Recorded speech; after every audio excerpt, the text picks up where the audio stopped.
Hello guys, तो आज अपन present कर रहे हैं आपके सामने संख्या पद्धति का एपिसोड नंबर 3, जहां पर अपन बात करेंगे एक बहुत ही प्यारे से कॉन्सेप्ट के बारे में और अपनी प्रश्नावली 1.2 को भी कंप्लीट करेंगे इसी एपिसोड के अंदर। तो बस लास्ट तक हमारे इस एपिसोड में बने रहिएगा। और जितने भी लोगों ने हमारे पहले एपिसोड को वॉच नहीं किया है तो उनके लिए डिस्क्रिप्शन में लिंक है, वहाँ से जाकर हमारे पहले एपिसोड को वॉच कर सकते हैं और एक बेहतर हिंदी कंटेंट के साथ में, ठीक है, अपने एग्ज़ाम की प्रिपरेशन कर सकते हैं। ठीक, तो जितने भी नए लोग हैं जिन्होंने चैनल को सब्सक्राइब नहीं किया है वो चैनल को सब्सक्राइब करके बेल नोटिफिकेशन प्रेस कर दें ताकि आगे आने वाली वीडियो की अपडेट्स मिल सकें उनको सबसे पहले, और वीडियो को शेयर कर दें ताकि हम अपने कंटेंट को आगे बढ़ा सकें, है ना। तो एपिसोड नंबर 3 की हम कर रहे हैं बात, और एपिसोड नंबर 3 के अंदर अपन जो पढ़ने वाले हैं कॉन्सेप्ट वो है अभाज्य संख्या का कॉन्सेप्ट। अभाज्य संख्याएं क्या होती हैं ये हम अपने प्रीवियस एपिसोड में बता चुके हैं। 2 डेफिनेशन हमने बताई थी कि जिनके केवल 2 फैक्टर पॉसिबल होते हैं, यानी 2 गुणनखंड होते हैं, उनको हम अभाज्य संख्याएं कहते हैं। वो 2 गुणनखंड या तो वो खुद होता है और या तो एक होता है, उन्हीं को हम अभाज्य संख्याएं कहते हैं। अब यहाँ पर हम ये पता करेंगे कि हमको अगर कई सारी संख्याएं दी हों तो किस तरीके से हम अभाज्य संख्या का पता करेंगे कि कौन सी संख्या भाज्य है और कौन सी संख्या अभाज्य है ना। और यहाँ पर हम कैसे पहचानेंगे कि कोई भी संख्या अभाज्य कब नहीं होगी और कौन सी संख्या कब हमारी अभाज्य होगी। तो इसके लिए हमने कुछ नियम यहाँ पर लिख रखे हैं जो बहुत ही इंपॉर्टेंट नियम है, और इनको आप अपनी कॉपी में नोट कर लीजिएगा ताकि आपको याद रहें, है ना। तो यहाँ पर अगर हम पहला नियम देखें तो पहला नियम कहता है यदि किसी संख्या के अंत में 2, 4, 6, 8 या 0 आ जाता है तो वो संख्या हमारी अभाज्य संख्या नहीं कहलाती। क्योंकि अगर किसी संख्या के अंत में मान लीजिए 0 आ गया, ठीक है, तो ये अभाज्य संख्या क्यों नहीं कहलाएगी? ये अभाज्य संख्या इसलिए नहीं कहलाएगी क्योंकि अभाज्य संख्या की डेफिनेशन कहती है कि वो संख्या अभाज्य होती है जिसके केवल 2 गुणनखंड होते हैं। यहाँ पर देखिए ये हमारा जो संख्या है वो 1 से तो विभाजित हो ही जाएगी, अपने आप से तो विभाजित हो ही जाएगी, साथ ही साथ 0 होने की वजह से ये 2 से भी विभाजित हो जाएगी। तो इसके 2 से ज़्यादा गुणनखंड आ गए, इस वजह से ये हमारी जो संख्या है ये हमारी संख्या अभाज्य नहीं होगी, यानी कि प्राइम नंबर ये हमारा नहीं होगा। इतनी बात आपको समझ में आ गई। तो अगर किसी संख्या के लास्ट में ये नंबर आ जा सकते हैं तो वो हमारी प्राइम नंबर नहीं होंगे, ठीक है, यानी अभाज्य संख्या नहीं होंगे। दूसरा नियम क्या कहता है? दूसरा नियम हमसे कहता है यदि किसी संख्या में 3 से विभाजित करने पर, अगर हम किसी संख्या को 3 से विभाजित कर दें और वो पूर्णतः विभाजित हो जाए तो भी वो हमारी क्या होगी? नॉट प्राइम, यानी कि प्राइम नंबर नहीं होगा, अभाज्य संख्या नहीं होगी। ठीक। तीसरा नियम हमसे क्या कहता है? यदि कोई संख्या 6 से पूर्णतः विभाजित हो जाती है तब भी वो हमारी प्राइम नंबर नहीं कहलाएगी, यानी कि नॉट प्राइम, ठीक है।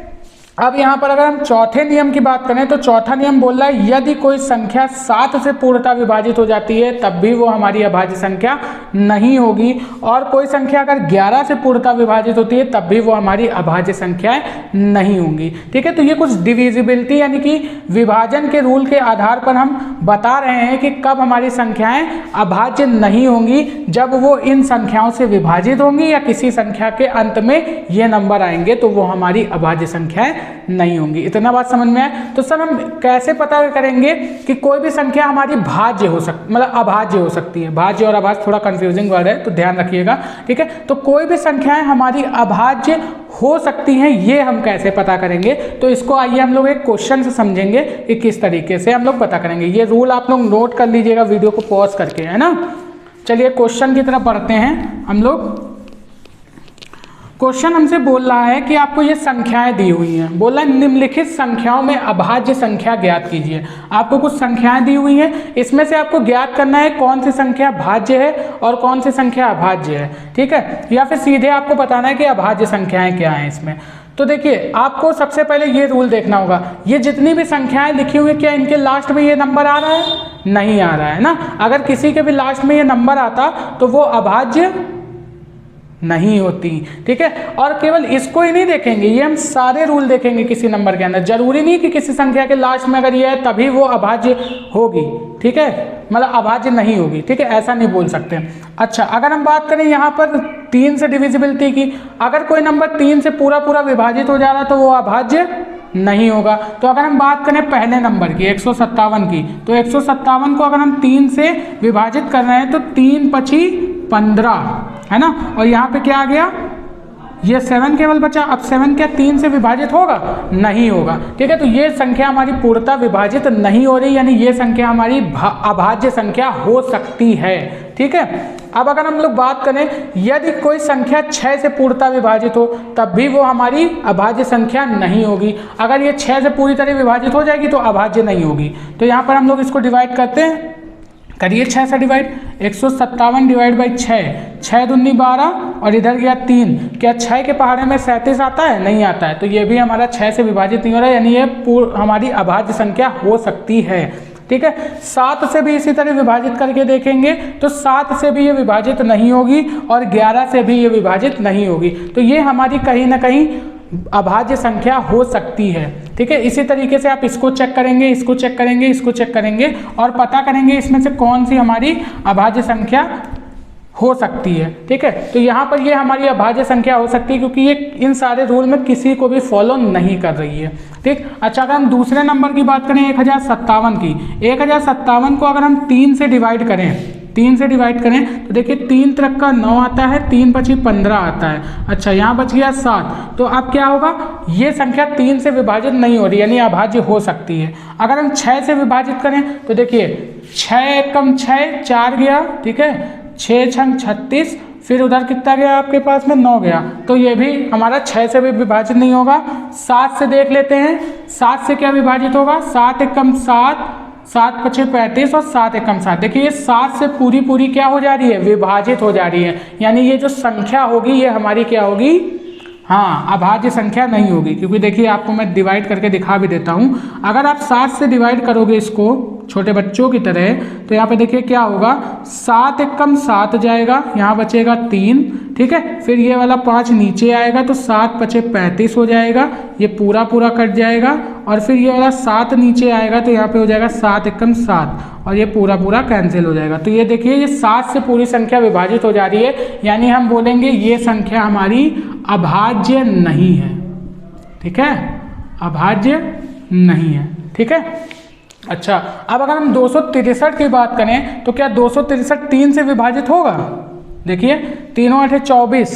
ठीक है, और इधर गया कितना, 3 8 24, इधर कितना गया 2। तो अब ये 3 से विभाजित नहीं होगी। 6 से अगर कोई भी संख्या, अब मैं एक चीज़ आपको और बता दे रहा हूँ कि कोई भी संख्या अगर 3 से विभाजित नहीं हो रही है तो वो 6 से भी विभाजित नहीं होगी। ठीक है, वो संख्या हमारी 6 से भी विभाजित नहीं होगी। इसका रीज़न ये है कि जो 6 है वो 3 का क्या होता है, मल्टीपल होता है, यानी गुणन होता है। इसी वजह से हम बोल सकते हैं कि जो संख्या अगर हमारी 3 से विभाजित नहीं होगी वो संख्या हमारी 6 से भी विभाजित नहीं होगी। अगर हम 7 की बात करें तो 7 से क्या ये संख्या विभाजित हो जाएगी? चलिए विभाजित करके देख लेते हैं। 263 बटे में 7। ठीक है, तो यहाँ से हो जाएगा 7 त्रिक 21 है ना, 7 3 या कितना होता है 21, यानी 7 त्रिक 21 और इधर गया ये 5। तो देखिए यहाँ पे 53 आता है क्या 7 के पहाड़े में? नहीं आता है। तो ये 7 से भी डिवाइड नहीं होगा, 11 से भी डिवाइड नहीं होगा, यानी कि ये हमारी अभाज्य संख्या हो सकती है। ठीक है, अब यहाँ पे 31 63 की बात करें तो इसको आप चेक करिएगा कि ये अभाज्य संख्या है कि नहीं है। अब देखिए हम कैसे पता करेंगे कि कोई भी संख्या अभाज्य है, रियलिटी में अभाज्य है। ठीक है, उसके लिए एक रूल देख लेते हैं अपन। ठीक है, तो ये बहुत ही प्यारा सा कॉन्सेप्ट था जो मैं आपको बताना चाहता था और मैं आपको बता रहा हूँ। ठीक है, आपके एग्जाम पॉइंट ऑफ व्यू से तो थोड़ा सा कम इम्पोर्टेंट है, लेकिन मैंने बोला ना कंपटीशन के हिसाब से भी इम्पोर्टेंट है। मैं आपको एक बेहतर कंटेंट प्रोवाइड करूंगा भाई। ठीक है, तो बेहतर कंटेंट के लिए आपको एक्स्ट्रा बताना पड़ेगा कुछ, तभी तो आपको मज़ा आएगी। चलिए अगर हम बात करें यहाँ पर कि कैसे हम पता करेंगे कोई भी संख्या अभाज्य है। ठीक, तो आप क्या करिएगा, कोई भी संख्या ले लीजिए, मान लीजिए हमने 157 ले लिया।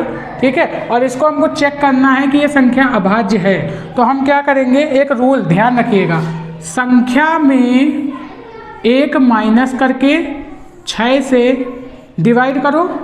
ठीक है, यानी भाग करो, और संख्या में 1 प्लस करके 6 से भाग करो।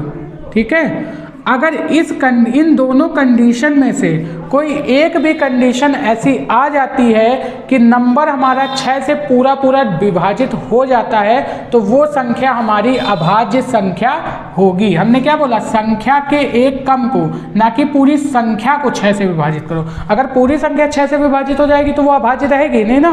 तो यहाँ पे बोला जाए संख्या के एक कम को 6 से भाग करो और संख्या के एक ज़्यादा को 6 से भाग करो।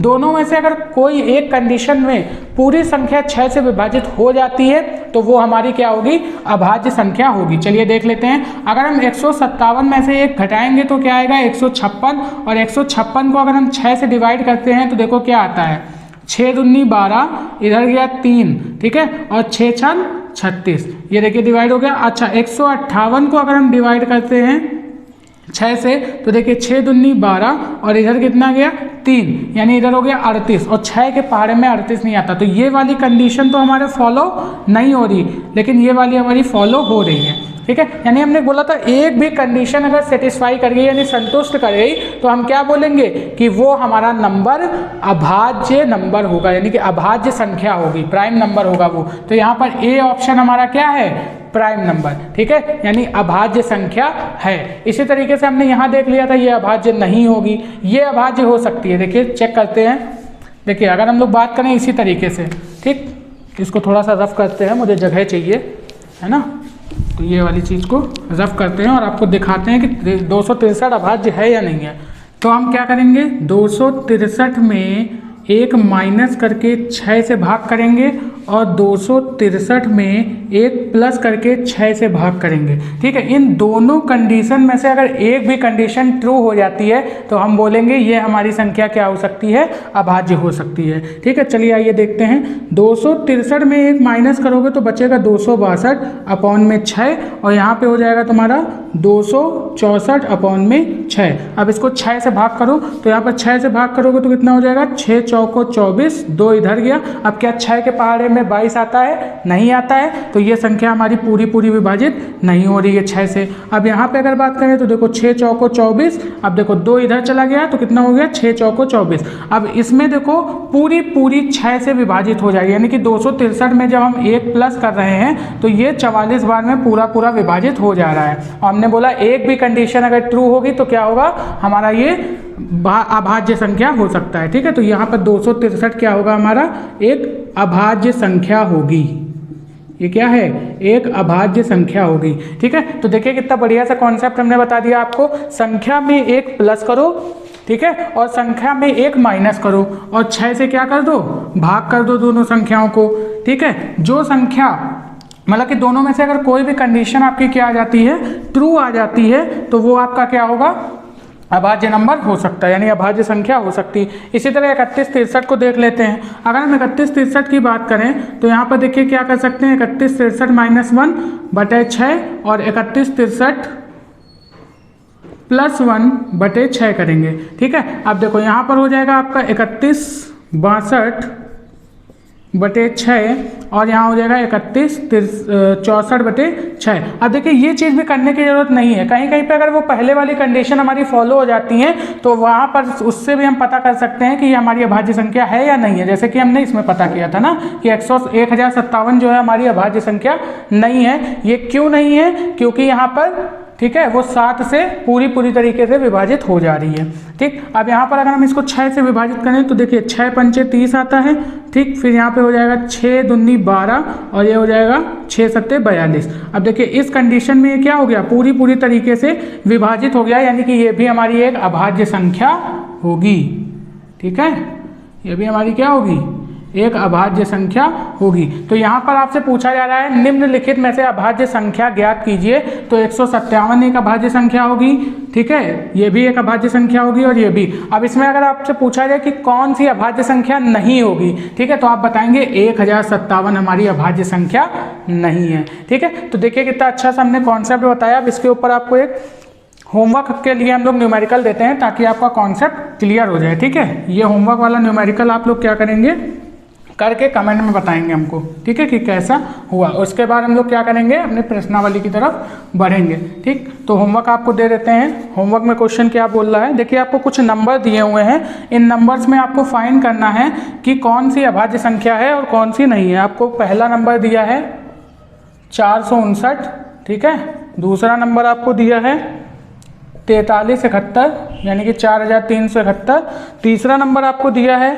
443 और चौथा नंबर आपको दिया है 473।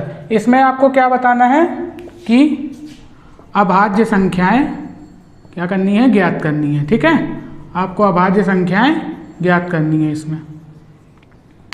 ठीक, अब देखिए ये तो हो गया आपका होमवर्क का क्वेश्चन। अब मैं आपको एक कॉन्सेप्ट और बताना चाहता हूं, जैसे कि अभी हमने बताया था 11 की डिविजिबिलिटी का कॉन्सेप्ट, यानी कि 11 की विभाजकता का रूल। कैसे हम लोग कोई भी नंबर पता करेंगे कि ये 11 से विभाजित होगा कि नहीं होगा, ये इसको भी देख लेते हैं। इसके लिए यहाँ पर हमने एक रूल दे रखा था, थोड़ा सा मिट गया है, चलिए बताते हैं आपको क्या करना होता है। अगर आपको पता करना है कोई संख्या 11 से विभाजित होगी या नहीं होगी, तो इसका हम लोग एक एग्जाम्पल से देख लेते हैं इसको। मान लीजिए हमने एक नंबर ले लिया 343। अब इस 343 को हमको पता करना है कि ये 11 से विभाजित होगी कि नहीं होगी, तो हम क्या करेंगे, यहाँ पर देखेंगे इसकी विषम स्थानीय संख्याओं को। किसको देखेंगे, विषम स्थानीय संख्याओं को देखेंगे और सम स्थानीय संख्याओं को देखेंगे। मतलब विषम स्थानीय का मतलब होता है किसी भी नंबर के ऑड प्लेस पे यानी विषम स्थान पे कौन सा नंबर है और किसी भी नंबर के सम स्थान पे कौन सा नंबर है, उन दोनों को देखेंगे। उनको देख के क्या करेंगे सर, देखिए क्या करेंगे, यहाँ पर अगर हम लोग बात करें 343 की, तो 343 में 3 एक के प्लेस पे है और ये वाला 3 तीसरे प्लेस पे है। अगर हम बात करें सम स्थानीय संख्या तो केवल एक है जो कि दूसरे स्थान पर है 4। ठीक है, तो यहाँ पर ऑड प्लेस नंबर कितने हैं, यानी कि विषम स्थानीय संख्या कितनी हैं, 2 हैं। इनका हम क्या कर देंगे, योग कर देंगे। तो यहाँ पर देखो फॉर्मूला क्या बनता है, विषम स्थानीय संख्या का योग, जो कि हमने यहाँ पे भी लिखा हुआ है, विषम स्थानीय संख्या का योग माइनस सम स्थानीय संख्या का योग, सम स्थानीय संख्या का योग। ठीक है, अगर ये बराबर आ जाता है 11 के गुणन के या फिर 0 आ जाता है, तो हम क्या बोलेंगे, ये जो संख्या है वो हमारी 11 से विभाजित होगी, अदरवाइज नहीं होगी। तो विषम स्थानीय संख्या कितनी है, ये वाली और ये वाली, तो 3 + 3 यानी कि विषम स्थानीय संख्या का योग माइनस में सम स्थानीय संख्या का योग। तो सम स्थानीय संख्या यहाँ एक ही है 4, तो इसमें से क्या कर देंगे, 4 माइनस कर देंगे। अब हमारा ये जो हम सॉल्यूशन करेंगे, इसको जब हम सॉल्व करेंगे तो क्या आना चाहिए, 11 का गुणन आना चाहिए या फिर 0 आना चाहिए, तभी वो क्या होगा, 11 से विभाजित होगा, है ना। तो यहाँ पर देख लेते हैं, 3 3 होता है 6, 6 - 4 करते हैं तो क्या आता है 2। ना ही ये 11 का गुणन है और ना ही ये 0 आया है, तो हम बोलेंगे जो 343 है ये 11 से विभाजित नहीं होगा। तो इस तरीके से हम पता कर सकते हैं कि कोई भी संख्या 11 से विभाजित होगी या फिर नहीं होगी। ठीक है, तो ये था हमारा छोटा सा कॉन्सेप्ट जो आपके एग्जाम पॉइंट ऑफ व्यू के लिए तो इंपॉर्टेंट है ही, साथ ही साथ कॉम्पिटिटिव एग्जाम में बहुत अच्छे से इसमें से पूछा जाता है। ठीक है, एग्जाम पॉइंट ऑफ व्यू से आपके बहुविकल्पीय प्रश्न जो होते हैं उन पे आप क्या कर सकते हैं, आसानी से इस टाइप का अगर क्वेश्चन आ जाता है तो आप आसानी से सॉल्व कर सकते हैं कुछ सेकंड में ही, है ना, क्योंकि बहुविकल्पीय क्वेश्चंस में हम लोग टाइम वेस्ट नहीं करते हैं। अब हम लोग बात कर लेते हैं प्रश्नावली 1.2 के बारे में, है ना। तो आप लोग हेडिंग डालिए प्रश्नावली 1.2। तो प्रश्नावली 1.2 के अंदर हमें कुछ स्टेटमेंट दी हुई हैं, पहली एक्सरसाइज की तरह कुछ हमें कथन दिए हुए हैं। वो कथन हमको बताने हैं कि ये कथन हमारे सत्य हैं या फिर असत्य हैं और उनका कारण भी बताना है। ठीक है, तो यहाँ पर पहला कथन जो आपसे बोल रहा है वो बोल रहा है सभी अपरिमेय संख्याएं वास्तविक संख्याएं होती हैं, वास्तविक संख्याएं होती हैं।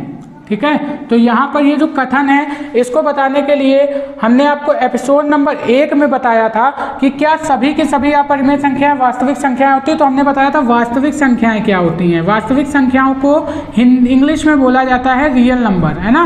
क्या बोलते हैं, रियल नंबर बोलते हैं वास्तविक संख्या को।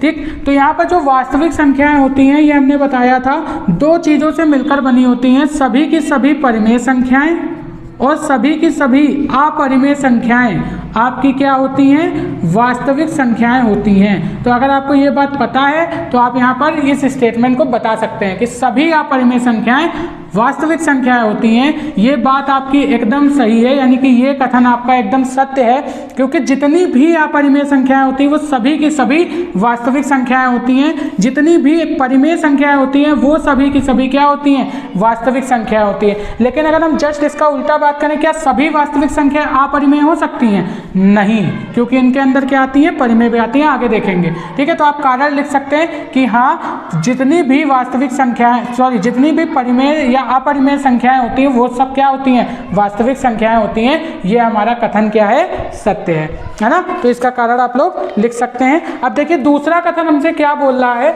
दूसरे कथन की अगर अपन बात करें, ठीक है, तो दूसरा कथन आपसे क्या बोल रहा है, दूसरा कथन आपसे बोल रहा है कि नंबर लाइन यानी कि संख्या रेखा के हर एक बिंदु को हम रूट m के रूप में लिख सकते हैं, जहां पर रूट m क्या है, हमारा एक प्राकृतिक संख्या है। यहाँ पर रूट m नहीं, सॉरी, m क्या है, हमारा एक प्राकृतिक संख्या है। ठीक है, प्राकृतिक संख्या है, m को बोला गया है प्राकृतिक संख्या, और बोला जा रहा है कि नंबर लाइन जानते हो ना आप लोग, बताया था हमने, संख्या रेखा यही तो होती है। ये हमारी संख्या रेखा है। थोड़ा सा शोर हो रहा है, अभी थोड़ी देर में शांत हो जाएगा, है ना। चलिए अगर हम लोग बात करें -1, -2, -3, -4, -5, ये हमारी क्या है, एक संख्या रेखा है ना। ये हमारी क्या है, एक संख्या रेखा है। तो आपसे बोला जा रहा है संख्या रेखा के हर एक बिंदु को हम रूट m के रूप में लिख सकते हैं, जहां m क्या है, हमारी एक प्राकृतिक संख्या है। तो अगर हम यहाँ पर बात करें रूट 1 की, यहाँ पर 1 को हम नंबर लाइन पे दिखा रहे हैं, ये हमारा एक पॉइंट है संख्या रेखा का। तो अगर हम बात करें इसको रूट m के फॉर्म में लिखें, यानी कि m यहाँ पर क्या है, प्राकृतिक संख्या, यानी कि हम 1 को अगर रूट के अंदर लिखें तो ये हमारा 1 ही आता है, यानी कि हमको क्या मिली है, प्राकृतिक संख्या मिली।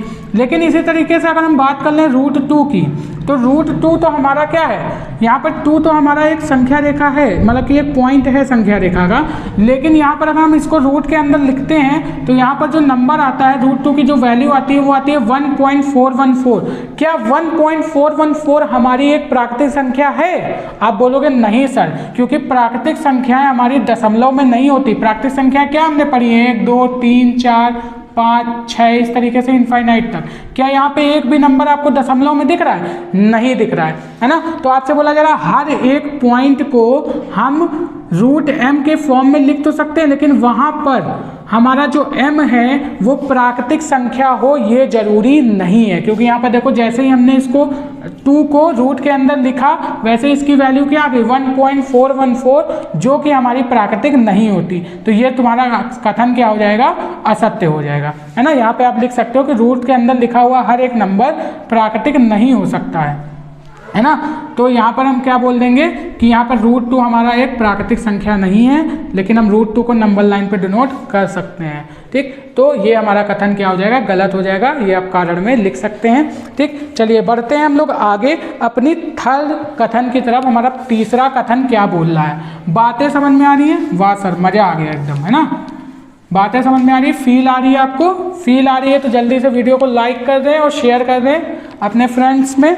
चलिए आगे बढ़ते हैं हम लोग। तीसरा कथन हमसे बोल रहा है क्या सभी की सभी वास्तविक संख्याएं अपरिमेय संख्या होती है। देखिए अभी वही चीज आ गया, उसी का उल्टा जो अभी हम आपको बताना चाह रहे थे। ठीक है, तो सभी की सभी जो वास्तविक संख्याएं होती हैं वो क्या अपरिमेय संख्याएं हो सकती हैं? नहीं। तो ये स्टेटमेंट हमारा क्या हो जाएगा, एकदम गलत हो जाएगा कि सभी, ठीक है, वास्तविक संख्याएं, सभी वास्तविक संख्याएं अपरिमेय संख्याएं, अपरिमेय संख्याएं होती हैं। ये क्या है, गलत। क्योंकि अभी हमने बताया था वास्तविक संख्याएं जो होती हैं वो क्या होती हैं, जल्दी से बताइए आप लोग। हाँ, वास्तविक संख्याएं जो होती हैं उनमें परिमेय संख्या भी आती है और अपरिमेय संख्या भी आती है। ठीक है, परिमेय भी आती है और अपरिमेय, यानी कि हम सभी के सभी वास्तविक संख्याओं को अपरिमेय नहीं बोल सकते, या फिर सभी के सभी परिमेय संख्या, सॉरी, वास्तविक संख्याओं को परिमेय संख्याएं नहीं बोल सकते हैं। ठीक है, तो यहाँ पर हम बोलेंगे कि सभी वास्तविक संख्याएं हमारी अपरिमेय संख्याएं नहीं हो सकती, क्योंकि उसमें परिमेय संख्याएं भी आती हैं। ठीक है, तो ये हो गया आपका तीसरी स्टेटमेंट यानी कि तीसरे कथन का कारण, और ये तीसरा कथन क्या है आपका असत्य है ना। चलिए नेक्स्ट क्वेश्चन की तरफ बढ़ते हैं, अपनी प्रश्नावली 1.2 की तरफ बढ़ते हैं और आगे इसका क्वेश्चन नंबर 2 देखते हैं, यानी प्रश्न नंबर 2 हमसे क्या बोल रहा है प्रश्नावली 1.2 का।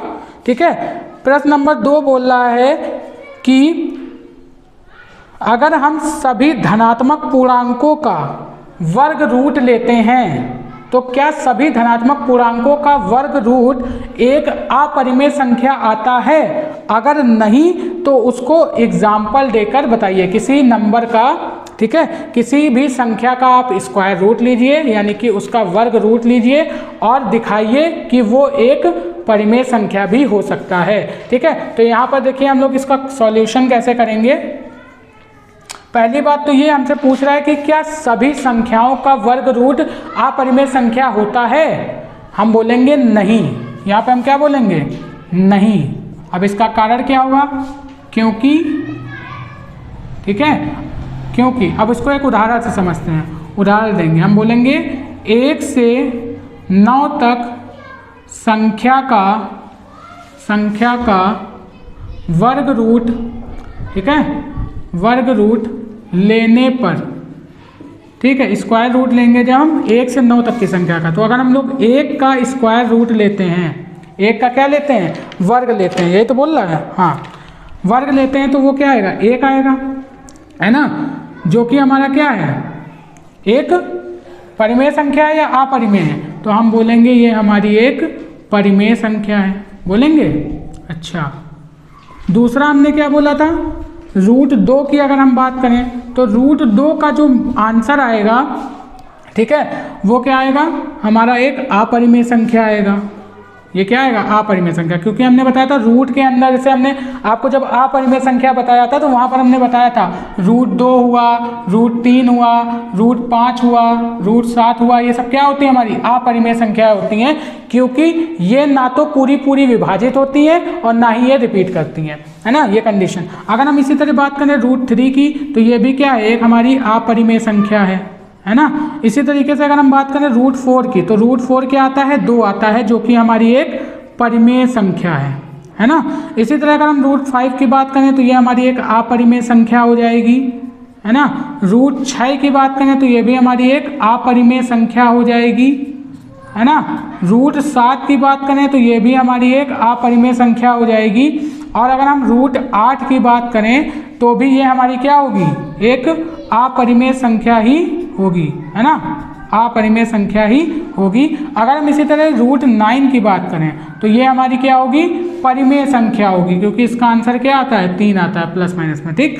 तो ये हमारी क्या होगी? परिमेय। अब हम यहाँ पर देख रहे हैं, अगर हम बात करें रूट 4 की, यानी कि इसने बोला हर एक संख्या का स्क्वायर रूट करो, है ना, तो वो हमेशा अपरिमेय आना चाहिए।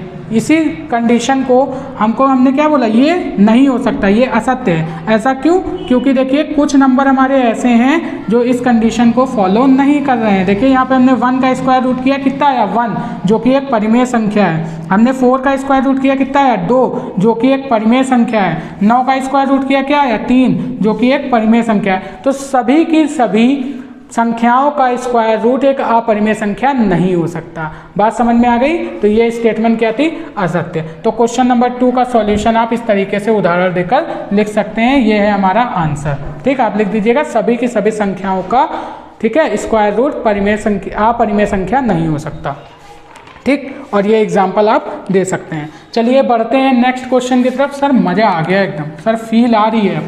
आएगी बेटा, बिल्कुल आएगी, फील आएगी आपको। बस लास्ट तक वीडियो में बने रहिए और देखिएगा, एंड में आप प्रश्नावली 1.1 को ना नमक लगा के खा जाएंगे, फिर आप एकदम बेहतरीन तरीके से करेंगे इसको, ठीक। तो बिल्कुल भी घबराने की ज़रूरत नहीं है। अब अगर हम बात करें अपने क्वेश्चन नंबर 3 की, यानी कि प्रश्न नंबर 3 की, तो प्रश्न नंबर 3 बहुत ज़्यादा इंपॉर्टेंट है आपके एग्ज़ाम पॉइंट ऑफ व्यू से, यानी कि आपके एग्ज़ाम में, आपके पेपर में सबसे ज़्यादा इसी टाइप के क्वेश्चन पूछे जाते हैं जो मैं अब बताने जा रहा हूँ। तो एकदम ध्यान से देखिएगा।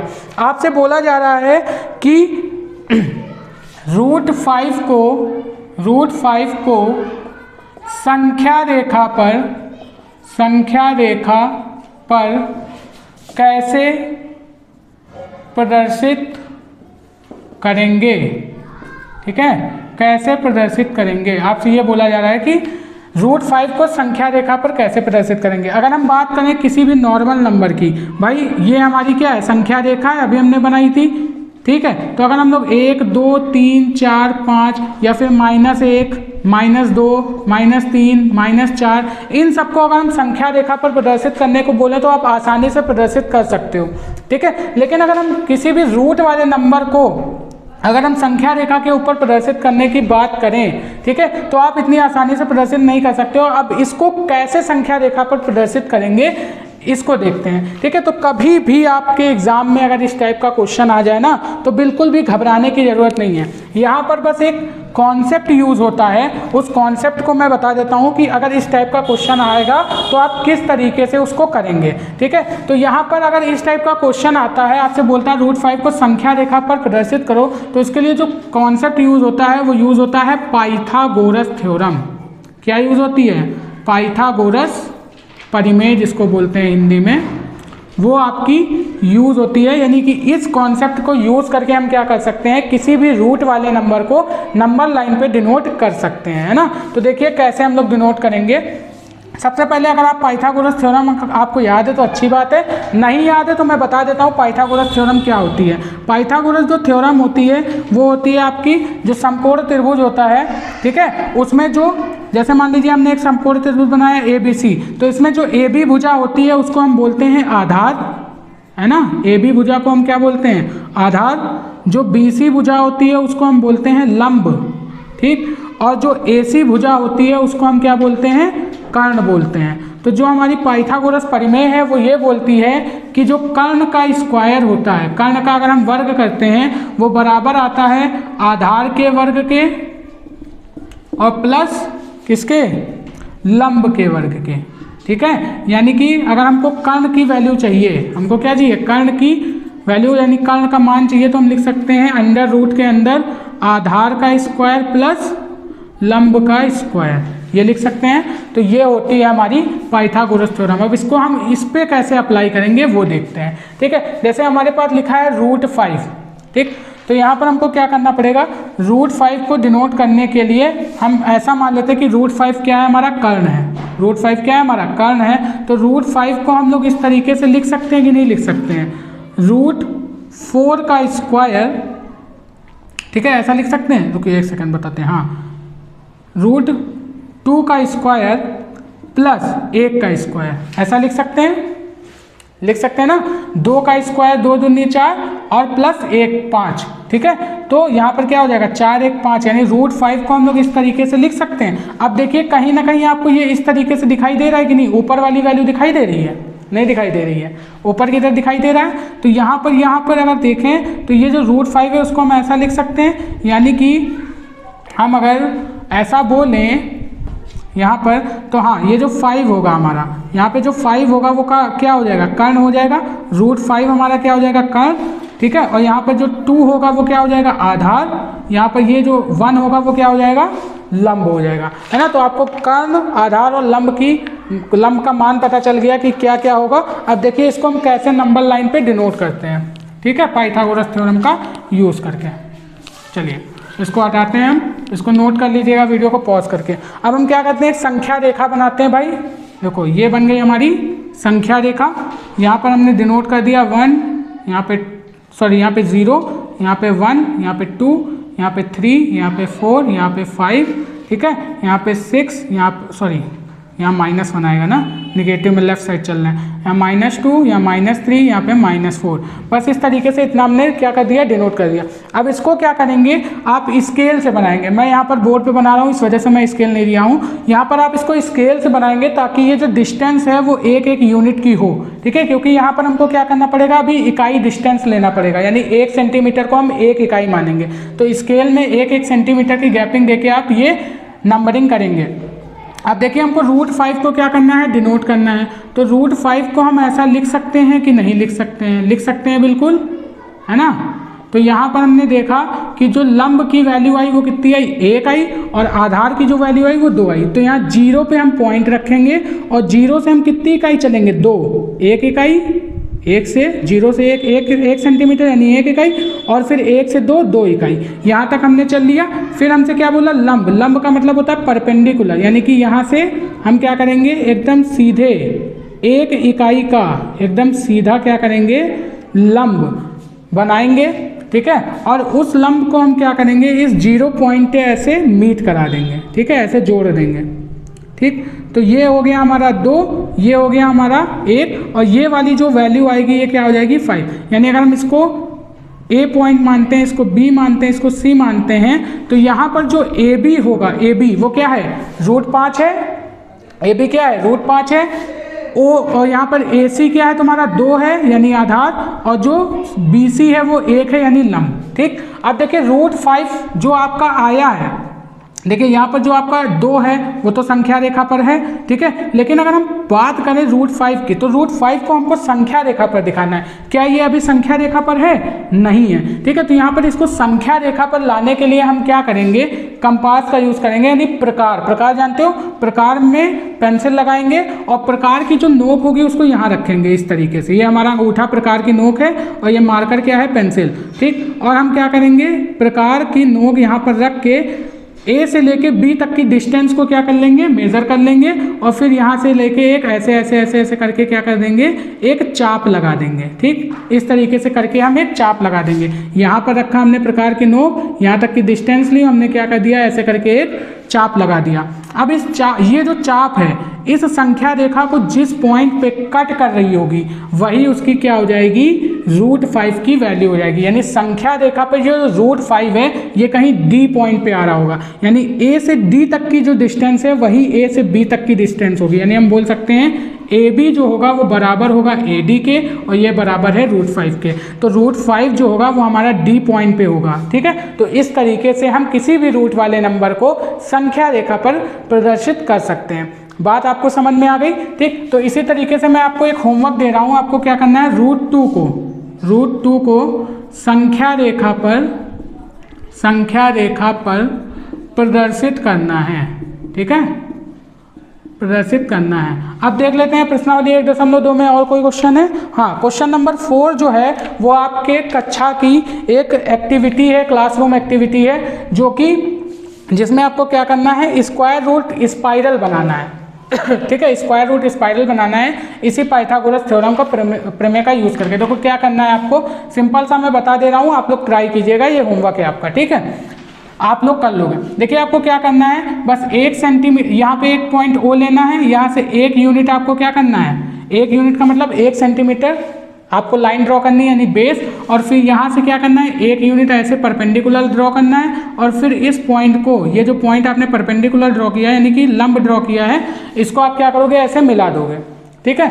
तो ये आपका जो बनेगा ये बन जाएगा √2, ठीक है। फिर आप क्या करोगे, यहाँ से इस तरीके से लंब ड्रॉ करोगे, ठीक है, 1 यूनिट का, और फिर इसको ऐसे मिला दोगे, तो ये वाली जो आएगी, ये देखिए ये आपका क्या था, √2 था, ठीक है, ये आपने 1 दिखा, तो यहाँ पे ये जो वैल्यू आ जाएगी ये आपकी आ जाएगी कितनी, √3, ठीक है। तो इस तरीके से आप क्या कर सकते हैं, परपेंडिकुलर पर ड्रॉ करते जाइएगा, मतलब बनाते जाइएगा, उसको 0 पॉइंट से मिलाते जाइएगा। ये एक्टिविटी आपको घर से करके आनी है, ठीक है। तो बस आज की ये एक्सरसाइज आपकी 1.2 यहीं पे हो जाती है कंप्लीट। तो आज के लिए बस इतना ही रखते हैं, बाकी मिलते हैं अपने नेक्स्ट एपिसोड में। तो अगर आपको यह एपिसोड एकदम मज़ेदार लगा हो, मज़ा आई हो इस एपिसोड में, तो जल्दी से एपिसोड को शेयर कर देना, लाइक ज़रूर ठोक देना भाई, थोड़ा मोटिवेशन मिलता है, ताकि आगे मैं आपके लिए और भी इसी टाइप के इंटरेस्टिंग एपिसोड ला सकूं और आप एक बेहतर कंटेंट के साथ में अपनी प्रिपरेशन कर सकें, ठीक है। तो आज के लिए इतना ही, बाकी मिलते हैं नेक्स्ट एपिसोड में, तब तक के लिए best of luck, bye bye.